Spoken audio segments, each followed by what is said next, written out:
जगन्नाथपुरी के एक भक्त की कथा है। एक भक्त था, उसके स्वप्न में जगन्नाथ जी आते थे। वो इतना रोता था मंदिर के बाहर खड़े होकर के। तो ठाकुर जी बोले, तू क्यों रोता है? बोले, आप बस मेरे साथ रहो, मुझे और कुछ नहीं चाहिए, और इस बात का मुझे अनुभव होना चाहिए कि आप मेरे साथ हो। तो भगवान जगन्नाथ जी ने उसको कहा, मैं तेरे साथ हमेशा हूं, और इसका अनुभव तुझे जब करना हो समुद्र की बालू में चलना, और थोड़ी दूर चलने के बाद फिर पीछे देखना, 2 पैरों के निशान तेरे होंगे और तेरे बगल में 2 पैर के निशान मेरे होंगे। उससे तुझे पता चल जाएगा मैं तेरे साथ। अब तो वो रोज जाता, समुद्र के तट पर चल के देखता, थोड़ी दूर चलता तो 2 पैर के निशान उसके और बगल में छोटे छोटे चरण भगवान के।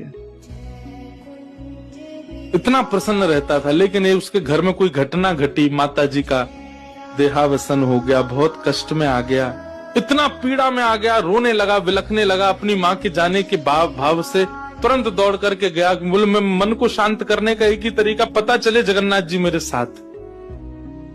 अत्यंत पीड़ा में था। जैसे ही समुद्र के तट पर चल रहा था, रो रहा था बहुत तेज तेज। पीछे मुड़ करके उसने देखा तो 2 ही पैरों के चिन्ह थे। जगन्नाथ मंदिर के बाहर जाकर बोला, मैं समझ गया, मेरी माँ का देहावसन इसलिए हुआ क्योंकि आप मुझे छोड़ के चले गए हो। अब आप मेरे साथ में नहीं हो। आपने कुछ दिन मेरा संग किया, उसके बाद मुझे अकेला छोड़ दिया। नाथ, आप ऐसा कैसे कर सकते? मुझसे क्या अपराध हुआ? रोने लगा, बिलखने लगा। जगन्नाथ जी रात्रि में फिर स्वप्न में आए। क्यों रो रहा था? बोले, नाथ, आप मेरे साथ थे हमेशा, और आज आप मेरे साथ नहीं थे। मैंने जाके देखा 2 ही चरण चिन्ह थे, और आज ही मेरी माँ का भगवत धाम गमन हो गया। इसका मतलब आपने मुझे त्याग दिया ना? मुझसे कोई अपराध हुआ है? भगवान बोले, नहीं। तो फिर आज आपके चरण चिन्ह क्यों नहीं थे?